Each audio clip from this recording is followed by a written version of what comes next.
महाराष्ट्र लोकसेवा आयोगाच्या परीक्षेत होणारा भाजप धारणीचा प्रचार रोखावा आणि अशा प्रकारच्या प्रश्नपत्रिका तयार करणाऱ्यांवर कडक कारवाई करावी अशी मागणी राज्याचे महिला व बालविकास मंत्री ॲडव्होकेट यशोमती ठाकूर यांनी 30 मार्च रोजी मुख्यमंत्र्यांची भेट घेऊन केली। मुख्यमंत्री उद्धव ठाकरे यांच्या वर्षा निवासस्थानी भेट देऊन ॲडव्होकेट यशोमती ठाकूर यांनी याबाबतचे निवेदन दिले। त्या म्हणाल्या की एमपीएससी परीक्षेचं संगीकरण करण्यात येत असून परीक्षेतील प्रश्नपत्रिकेच्या माध्यमातून भाजपा धार्जिणा राजकीय प्रचार तसेच काँग्रेस विरोधी भूमिका रुजविण्याचा प्रयत्न केला जात असल्याचं निदर्शनास येत आहे।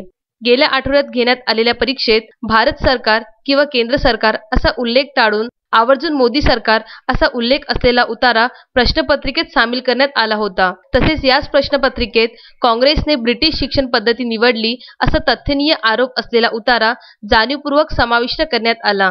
यातून काँग्रेसची बदनामी करण्याचा स्पष्ट हेतू दिसून येत आहे। दरवर्षी लाखो विद्यार्थी या स्पर्धा परीक्षा देत असतात।